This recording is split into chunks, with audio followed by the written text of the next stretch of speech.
Okay, this month's question comes from Richard Newton in Kentucky, and Richard asks us, hi Easy Imex, we've been importing with our supplier for over 2 years, and since we started ordering with them, they've put our prices up around 20%. We've made a couple of slight changes which would put the price up, and we can understand, but 20% just does not add up.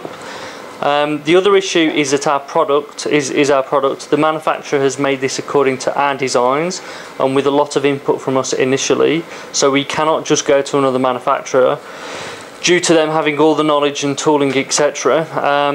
We're getting very frustrated with things. Can you give us any advice on how to handle this situation? Regards, Richard Newton, Moorhead, Kentucky. Okay, Richard, first of all, thanks for your question.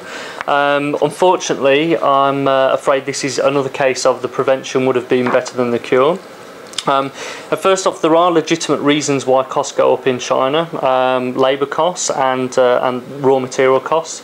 However, over the past 5 years, I would say that this generally may give a legitimate cost increase of, say, 3% a year. So certainly 20% over 2 years just seems like they are perhaps playing games with you. So what you should have done basically, originally when you started off with this manufacturer was to agree a bill of materials. This would have meant that you would have had a complete breakdown of all the costs, the component costs, of the material costs, and the labour costs involved in manufacturing your product, and you could have had this in both US dollars and Chinese yuan.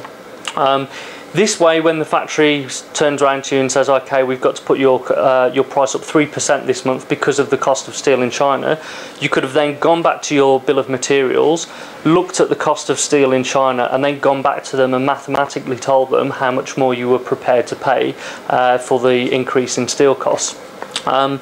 Having said all that though, what I think it would be wise for you to do at this point in time is still to go back and start talking to your supplier about having a bill of material.